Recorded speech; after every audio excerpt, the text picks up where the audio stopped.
The air in the conference room felt heavy, like the moment before a desert storm breaks over Sagebrush Springs. Emily Carter sat ramrod straight in a chair that was too new, too sleek, its chrome frame glinting under the fluorescent lights of Sagebrush Smile's freshly remodeled office. The walls, once a warm terracotta that echoed the New Mexico sunsets, were now a sterile gray, the color of spreadsheets and corporate handbooks. A faint chemical tang of fresh paint lingered, stinging her nostrils, a reminder of how quickly things could change. Across the polished table, Lauren Hayes, the new regional manager for Horizon Dental Group, adjusted a stack of papers with surgical precision. Her navy blazer was crisp, her smile thinner than the edge of a scalpel. Beside her, Michael Reed, her deputy, stared at his tablet, his fingers hovering over the screen as if poised to delete something or someone. "Emily," Lauren began, her voice smooth but detached, like a recorded announcement at a train station.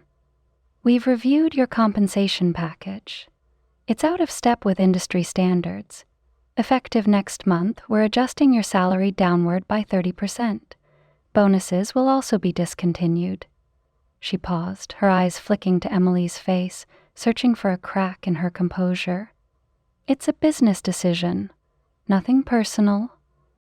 Michael nodded, his gaze still fixed on his tablet, avoiding Emily's eyes. "Our corporate office ran a comprehensive analysis," he added, his tone flat, rehearsed. "Administrative roles across the Southwest average significantly less. This brings you in line with national benchmark." Emily's pulse thudded in her ears, a drumbeat of anger and disbelief. 18 years. 18 years of building Sagebrush Smiles from a struggling two-chair dental office into the heart of Sagebrush Springs, a practice with 6 treatment rooms and 3,000 loyal patients who trusted her with their fears, their families, their lives. And now, reduced to a line item on a corporate ledger, her hands folded tightly in her lap, trembled slightly, but her face remained a mask of calm. She'd learned long ago, through late-night patient calls, through balancing budgets as a single mother, through burying her own dreams to keep this practice alive, that emotion was a luxury she couldn't afford in moments like this. How might a company overlook the contributions of someone who's been the backbone of a place like this, she thought, the question slicing through her anger like a shard of glass. What happens when loyalty and trust are weighed against profit margins? She didn't voice these thoughts. Instead, she leaned forward slightly, her voice steady as she replied, "I'll need to review the terms carefully. May I have the documentation?" Lauren's lips twitched into a smile, relief flickering in her eyes. She'd expected a scene, perhaps tears or an outburst. Emily's restraint unnerved her. "Of course," she said, sliding a manila folder across the table. "We'll need your decision by Friday." Emily took the folder, her fingers brushing the cold paper. The weight of it felt like a verdict. As she stood, the room seemed to tilt, the gray walls closing in. She glanced at the framed photo on the wall, a relic from the old days, showing Dr. Robert Thompson and the original staff, including a younger Emily, smiling outside the practice under a hand-painted sign that read, "Sagebrush Smile." The photo was slightly crooked now, a casualty of the corporate rebrand that had stripped away the cactus-themed decor and replaced it with generic art prints labeled Serenity and Balance. She wondered if anyone else noticed how wrong it looked.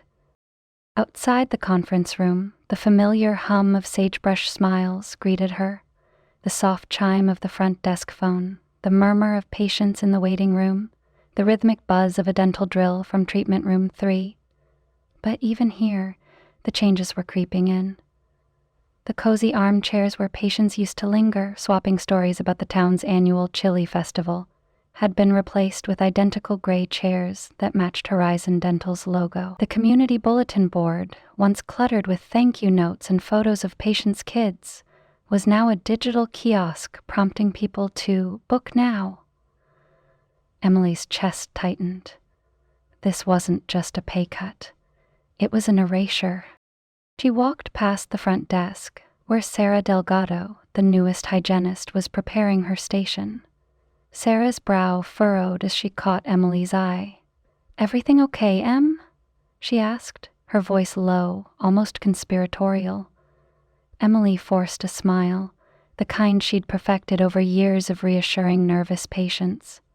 "Just some administrative updates," she said. "Nothing to worry about." But the lie tasted bitter. She wasn't ready to share the news, not until she'd wrestled with it herself. Back in her office, a small, cluttered space that still smelled faintly of the lavender candles she kept in defiance of corporate fragrance-free policies, Emily sank into her chair. Her desk was a museum of her 18 years here, a chipped coffee mug from a patient's pottery shop, a stack of thank you cards addressed not to Sagebrush Smiles but to Emily Carter. A photo of her daughter, Sophie, at her high school graduation. She opened the top drawer and pulled out a business card she'd tucked away 2 weeks ago, after the Southwest Dental Expo in Albuquerque. Dr. James Mitchell, a dentist with a reputation for bucking corporate trends, had approached her during a break, his hazel eyes sharp with interest. "Sagebrush Smiles runs like a dream," he'd said, handing her the card. "If you ever think about a change, I'd love to talk." At the time, she'd dismissed it as polite flattery, slipping the card into her drawer with no intention of calling. Now her fingers traced the embossed letters, and a spark of something, defiance, maybe hope, flickered in her chest. She set the card down and stared at the folder from Lauren and Michael, its contents looming like a storm cloud. Emily's mind drifted to Dr. Robert Thompson, the man who'd hired her 18 years ago when she was a 32-year-old single mother with a resume thin on dental experience but thick with determination. "Emily," he'd said during her interview, his voice warm as the desert sun, "I can teach anyone about insurance codes and scheduling. What I need is someone who cares about people. Really cares." She'd proven him right, becoming more than an office manager. She was the one who remembered that Mrs. Clara Evans brought pecan pies every Friday, who knew Mr. Alvarez needed extra time for his appointments because of his Parkinson's, who arranged rides for elderly patients when their families couldn't.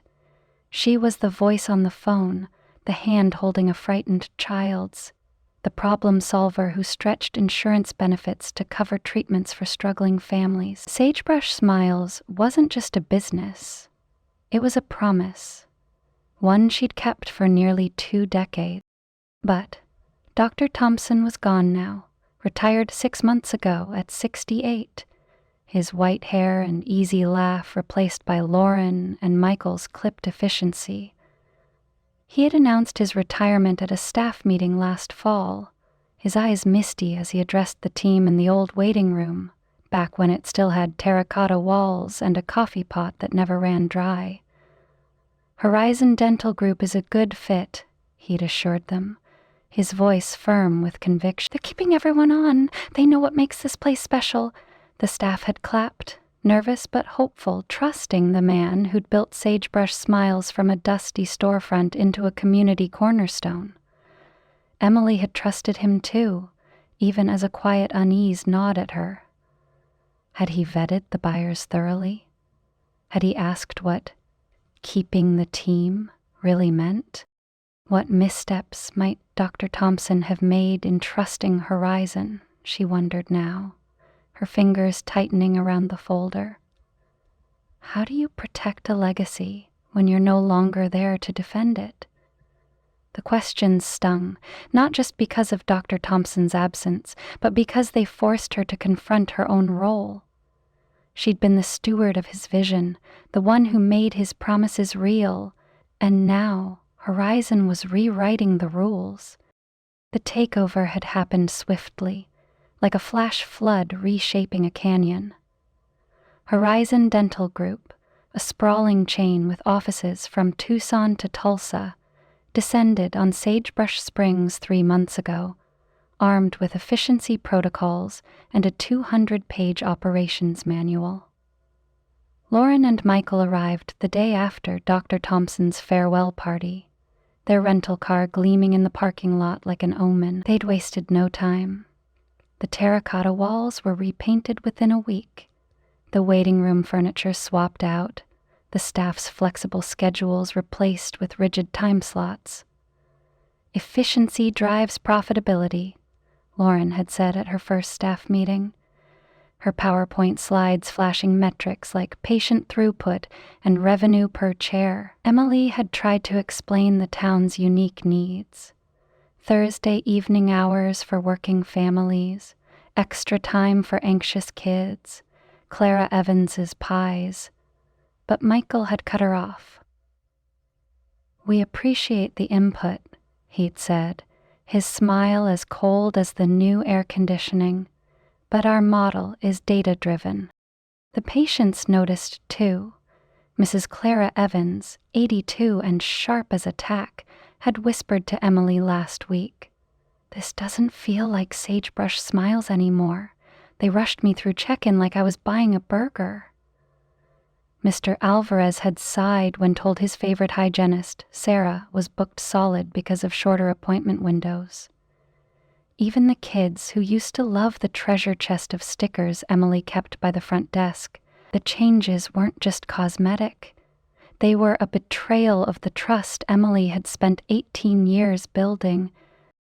Her thoughts snapped back to the present as the phone on her desk buzzed. She ignored it, her eyes drifting to the window. Across the parking lot, a vacant storefront sat next to Sagebrush Smiles, its for lease sign swaying in the desert breeze. She'd driven by it 100 times, never giving it a second thought. Now it seemed to beckon, a blank canvas for something new. The business card on her desk felt heavier, its edges sharp against her fingertips. Dr. James Mitchell's words echoed, "If you ever think about a change." The door creaked open, and Sarah poked her head in, her dark ponytail swinging. Mrs. Evans is here early. Says she brought an extra pie because she heard things are tense." "Want me to handle her?" Emily smiled, the warmth of Clara's gesture cutting through her turmoil. "No, I'll see her, thanks, Sarah." As she stood, she slipped Dr. Mitchell's card into her pocket, a small act of rebellion against the gray walls and the folder on her desk. In the waiting room, Clara Evans sat with a foil-covered pie plate, her silver hair catching the light. "Emily, you look like you've seen a ghost," she said, her voice gentle but probing. Emily laughed, the sound brittle. "Just a long day, Clara. That pie smells like heaven." Clara handed it over, her eyes narrowing. "You've been carrying this place for years. Don't let those city folks forget it." The words hit Emily like a gust of desert wind, stirring something fierce inside her. As she walked Clara to treatment room 2, Emily's mind raced. What makes someone invaluable beyond their job title, she thought, her hand brushing the business card in her pocket. How do you fight back when your worth is reduced to a number? The pie in her hands felt like a talisman, a reminder of the relationships Horizon couldn't quantify. Sagebrush Smiles was slipping away, but Emily Carter wasn't, not yet. The rest of the day passed in a blur of appointments and paperwork, but the folder on her desk loomed like a guillotine. At 5 p.m., as the last patient left and the staff began locking up, Emily sat alone in her office, the silence pressing against her. She opened the folder, scanning the dense corporate jargon. Market-adjusted compensation, operational alignment, benchmark parity. Each word felt like a brick in the wall being built between her and the life she'd created here. She thought of Sophie, now 28 and fiercely independent, who'd grown up watching her mother pour everything into this practice. She thought of Dr. Thompson, whose trust in Horizon now seemed like a miss. What happens when profit overshadows personal connections? She wondered, the question echoing in the quiet. She pulled Dr. Mitchell's card from her pocket and dialed the number before she could second-guess herself. The line rang twice before a warm voice answered. "James Mitchell?" Emily took a breath, her heart pounding. "Dr. Mitchell, it's Emily Carter from Sagebrush Smiles. I think I'm ready to talk about that change." As she spoke, her eyes drifted to the window, where the "For Lease" sign swayed in the dusk. The vacant storefront next to Sagebrush Smiles glowed under the streetlights, a shadow of possibility. Horizon Dental thought they'd clipped her wings, but Emily Carter was about to fly. The waiting room of Sagebrush Smiles felt like a stranger's house.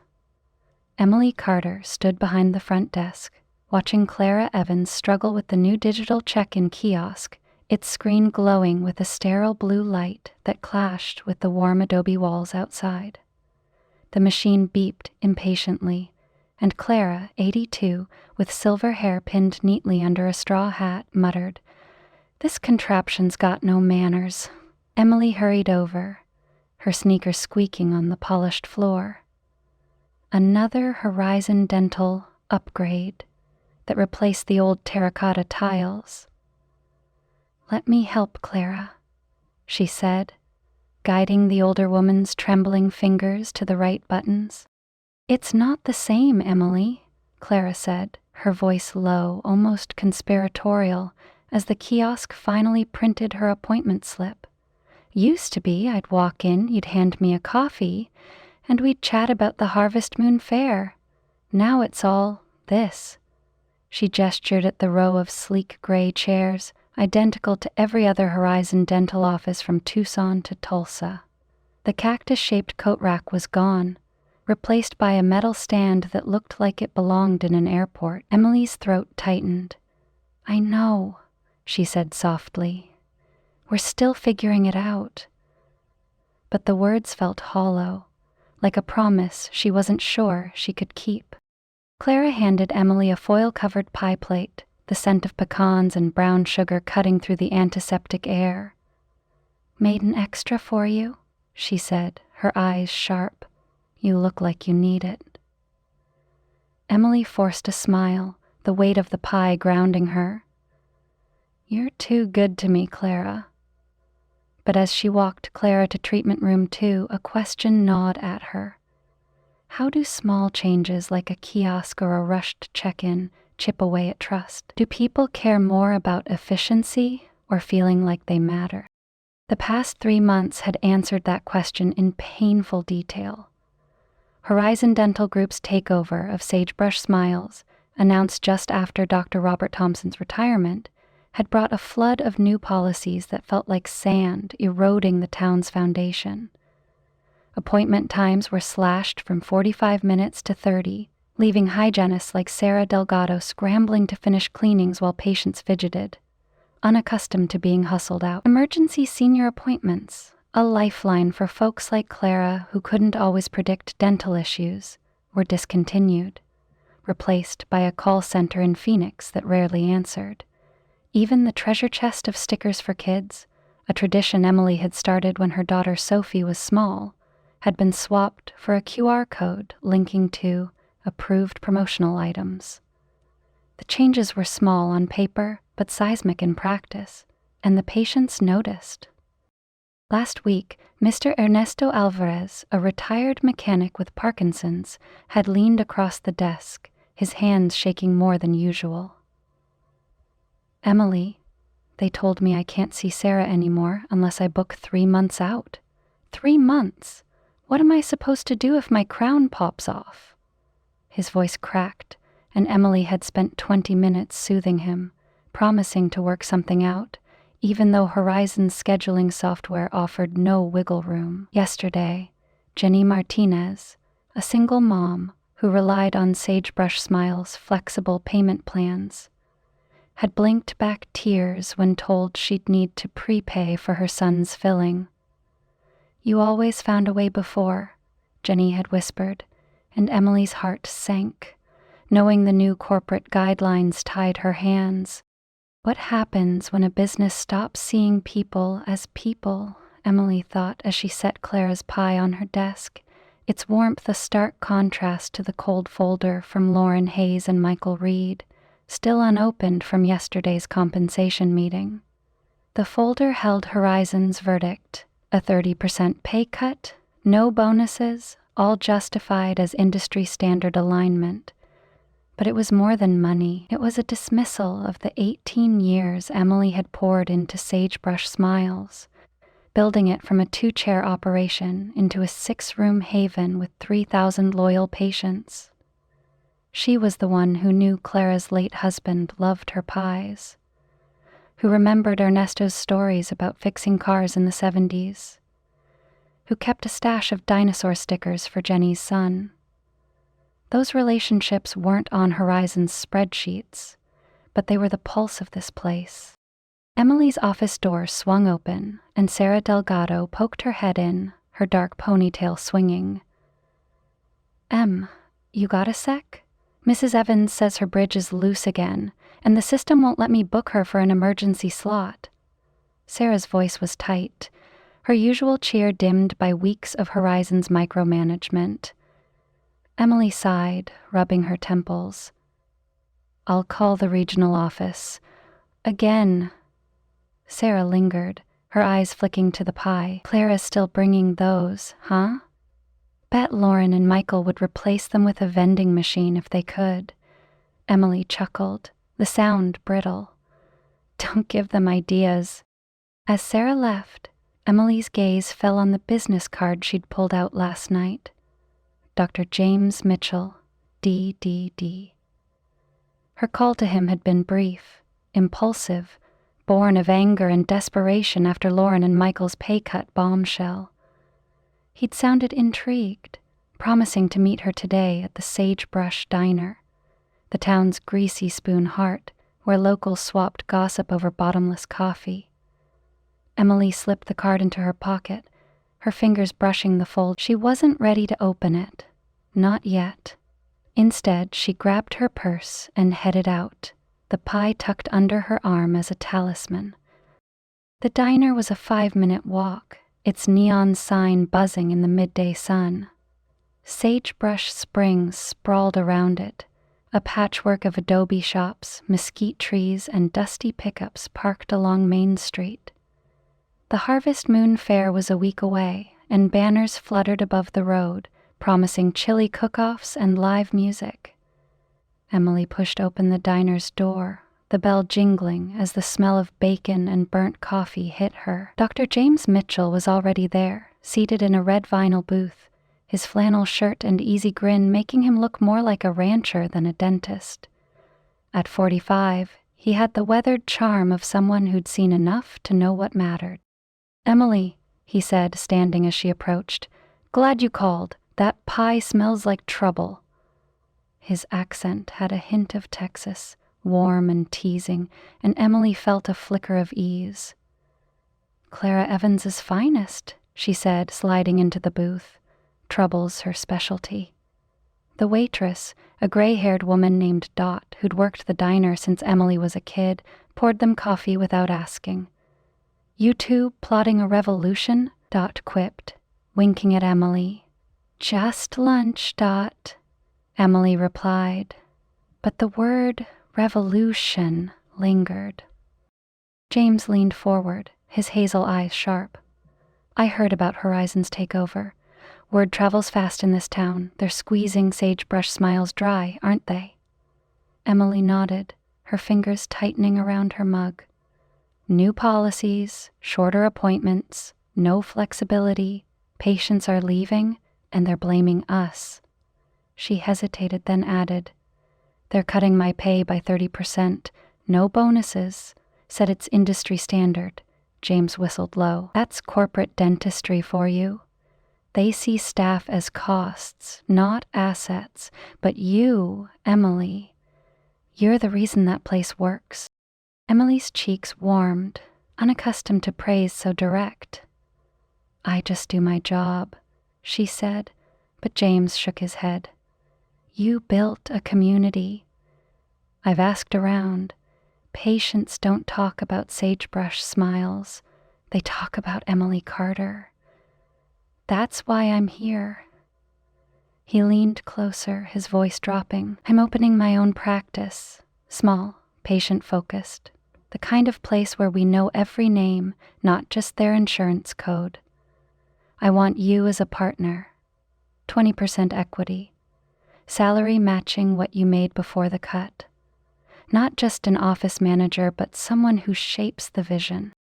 The offer hit Emily like a gust of desert wind, exhilarating and terrifying. What do you weigh when a chance like this comes at 50, she thought, her mind racing. Equity meant ownership, a stake in the future, but also risk. Long hours, financial uncertainty, no safety net. A job was predictable. A partnership was a leap.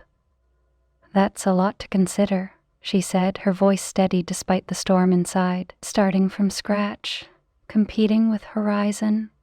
It's bold." James grinned, a spark of challenge in his eyes.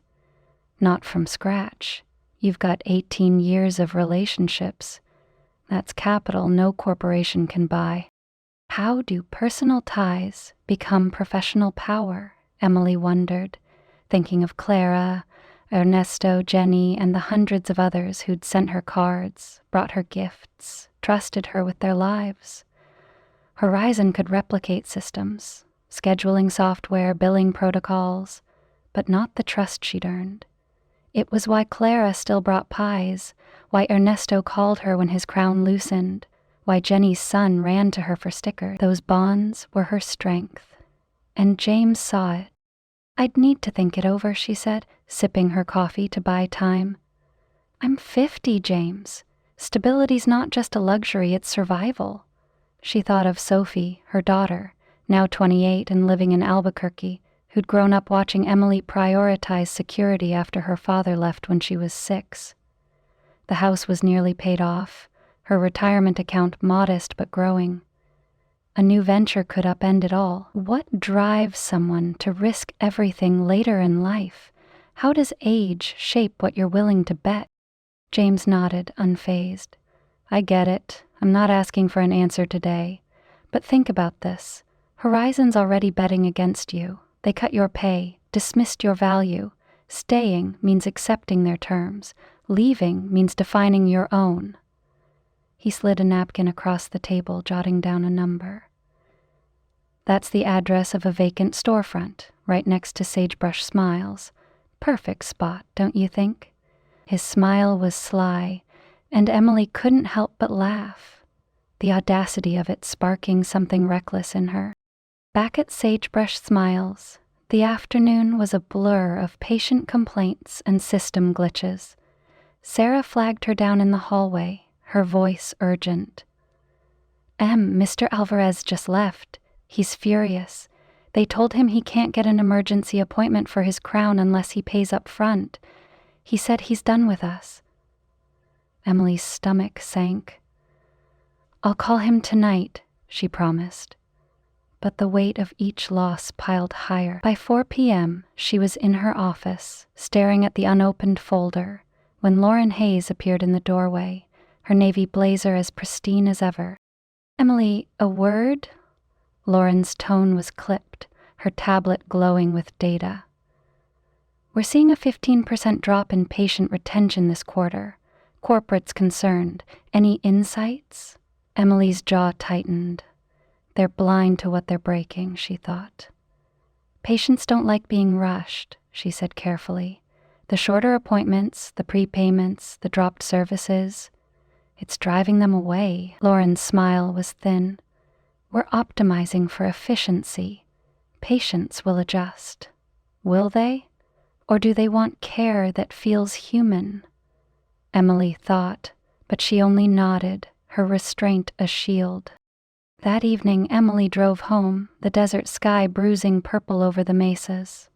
Her house, a modest adobe with a sagging porch, was quiet without Sophie's chatter.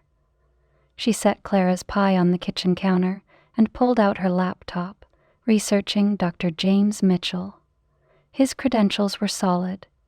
10 years in private practice, a stint with a corporate chain he'd left after clashing with their assembly line approach. Reviews called him compassionate and a listener.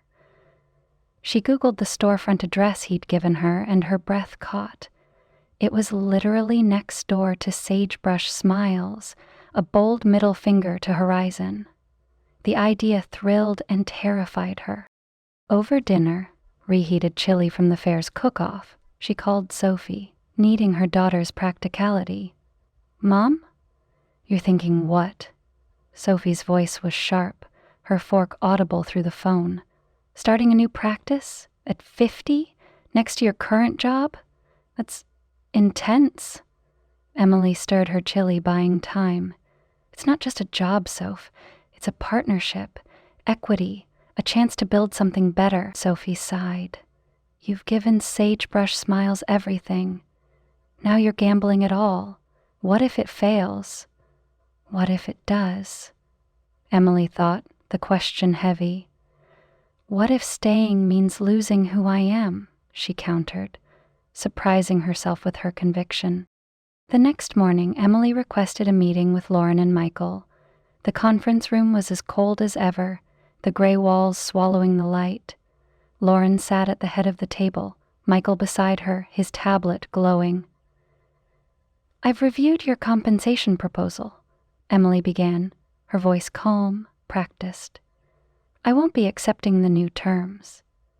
Michael's eyebrows shot up, but Lauren leaned forward, her smile tight. "We're glad you're being reasonable, Emily. This will make the transition smoother." "They think I'm surrendering," Emily thought, a spark of defiance igniting.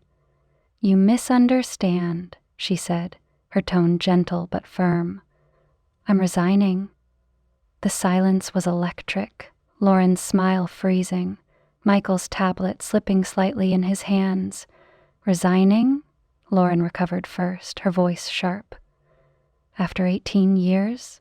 Where are you going?" Emily met her gaze, her heart pounding but her resolve steeled. "I'll be helping start a new dental practice." Michael's face darkened.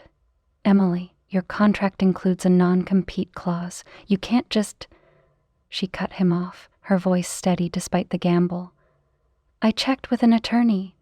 The clause was in Dr. Thompson's original contract, but it wasn't properly transferred when Horizon took over. It's unenforceable." The lie was a calculated risk, the legal gray area untested, but the panic in Michael's eyes was worth it. Is it right to use ambiguity like a weapon, she wondered? But the thrill of her boldness drowned out the doubt. It was the first time in years she'd felt this alive. "You're making a mistake," Lauren said, her voice icy. "Horizon has resources you can't imagine." Emily stood, her hands steady now. "And I have relationships you can't replace."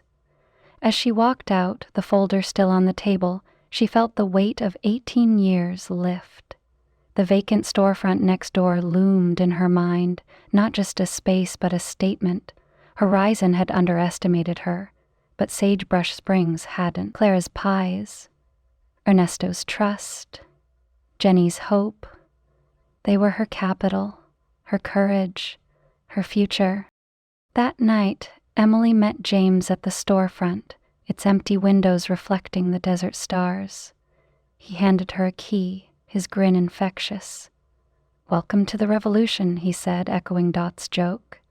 Emily laughed, the sound freer than it had been in months. "It's risky," she admitted, turning the key in her palm, "but it's mine."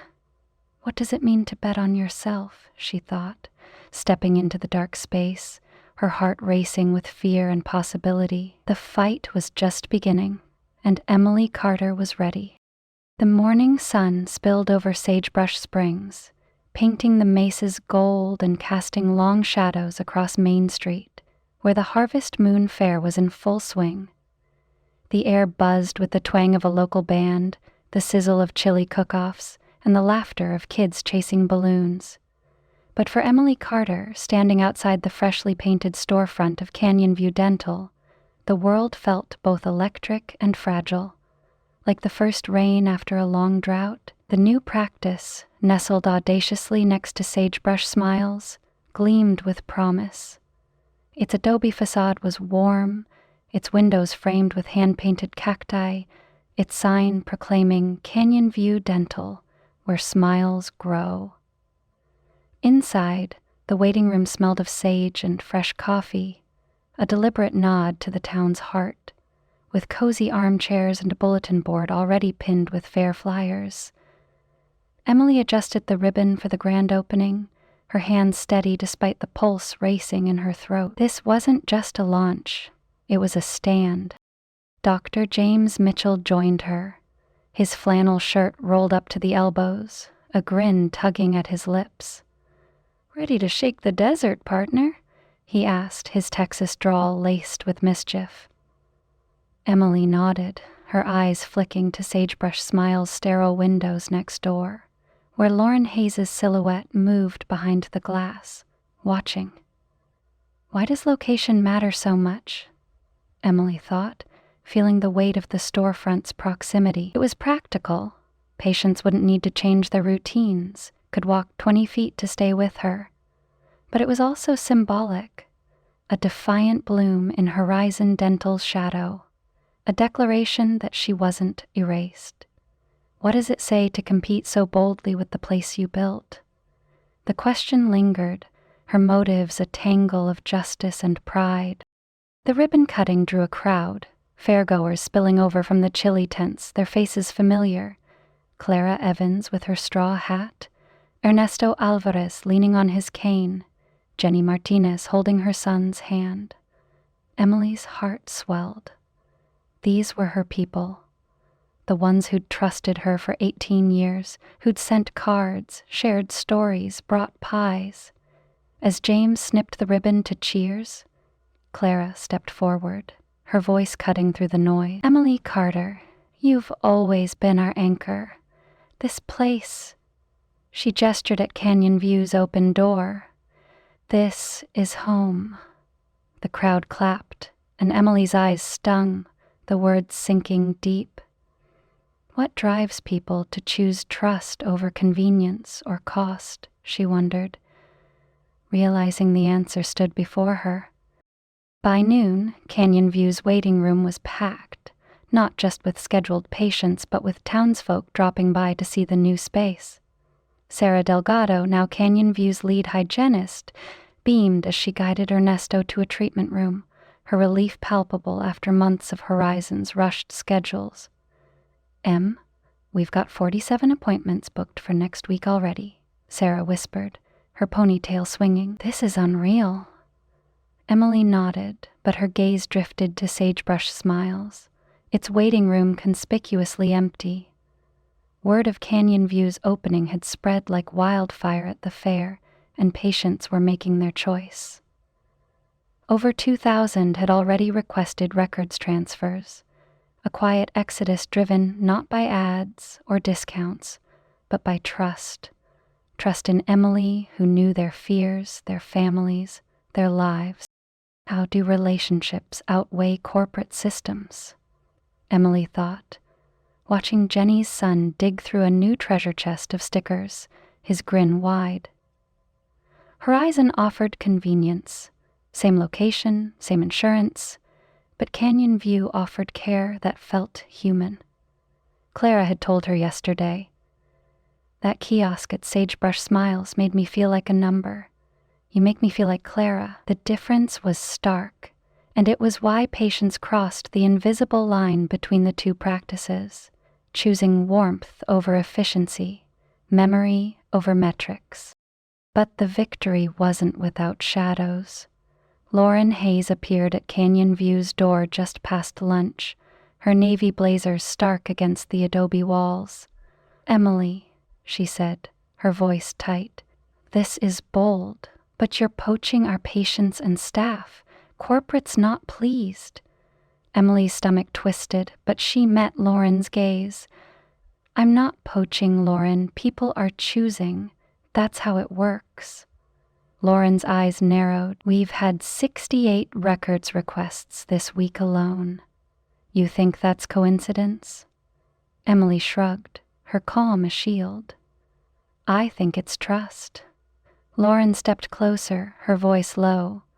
"Horizon has attorneys. This isn't over." As she stalked back to Sagebrush Smiles, Emily felt a chill, but also a spark of defiance. The desert didn't bloom without a fight. The staff recruitment had been another flashpoint. Sarah had been the first to join, her frustration with Horizon's 15-minute cleanings pushing her to Emily's side. "I couldn't breathe there," Sarah had said over coffee, her hands wrapped around a mug. "You're giving us time to care, Em. That's worth everything." Emily had hesitated. "Is it right to hire from the place you left?" But Sarah's relief, and the others who followed, eased her doubts. 2 more staffers, a receptionist named Mia and a dental assistant named Carlos, had jumped ship, drawn by Canyon View's promise of a workplace where they weren't cogs in a machine. How does culture keep people? Emily thought, watching Sarah laugh with a patient, her ease a stark contrast to Horizon's churn. A workplace that valued care over quotas wasn't just ethical, it was magnetic. But Horizon's decline was impossible to ignore. Through the dental community's grapevine, whispers at the fair, texts from former colleagues, Emily heard Sagebrush Smiles was hemorrhaging patients. Horizon was considering selling the practice, its quarterly numbers tanking under Lauren and Michael's watch. Michael had been reassigned to a Phoenix office, his confidence shaken, while Lauren was scrambling, offering discounts and free cleanings to stem the tide. "They're panicking," James said one evening, reviewing Canyon View's numbers in their new office, its walls still smelling of paint. 68 patients in a week, Em. That's a death knell for them. What mistakes did Horizon make? Emily wondered, her fingers tracing a thank you note from Clara, pinned to the bulletin board. They'd undervalued her, yes, but also the community's heartbeat, the traditions like Clara's pies, the flexibility for Ernesto's needs, the stickers for Jenny's son. By prioritizing metrics over meaning, they'd alienated the very people who'd made Sagebrush Smiles thrive. How does losing someone like me unravel a business? The question wasn't smug, it was a realization of her own power, a power Horizon hadn't seen until it was too late. Emily's transformation was the quietest revolution, blooming like a desert flower after rain. The pay cut, once a wound, had become a catalyst. "You're different, Mom," Sophie had said over the phone last night, her voice warm but probing. "Like you've found your voice." Emily had smiled, stirring tea in her adobe kitchen. "I didn't know I'd lost it," she admitted. The cut had forced her to see her worth, not as Horizon defined it, but as Sagebrush Springs did. How does adversity spark growth? She thought, pinning another patient note to the board. It wasn't about revenge, though the sight of Lauren's frustration through Sagebrush Smiles' window held a certain sweetness. It was about moving forward, building something true. Why is creating better than destroying? The fair's final night brought a reckoning. As Emily and James handed out Canyon View flyers near the chili tents, Michael Reed approached, his tie loosened, his face flushed. "You're killing us, Emily," he said, his voice low but sharp. "Corporate's talking lawsuits. You think you can just walk away and take everything?" Emily's heart raced, but she stood her ground, the fair's music pulsing behind her. "I didn't take anything, Michael. People chose. You should have seen what you had." His jaw tightened, but he turned away, disappearing into the crowd. James raised an eyebrow. "He's rattled. Good." Emily nodded, but the threat of lawsuits lingered, a storm cloud on the horizon. As the fair wound down, Clara found Emily, pressing a hand-stitched quilt into her arms. "For Canyon View," she said, her eyes bright. You're growing something beautiful. Emily hugged her, the quilt soft and heavy like the community's trust. Back at Canyon View, she hung it in the waiting room, its colors a quiet rebellion against horizon's gray. The desert was blooming, and Emily Carter was its gardener, her roots deep, her voice clear, her future unwritten but hers to shape.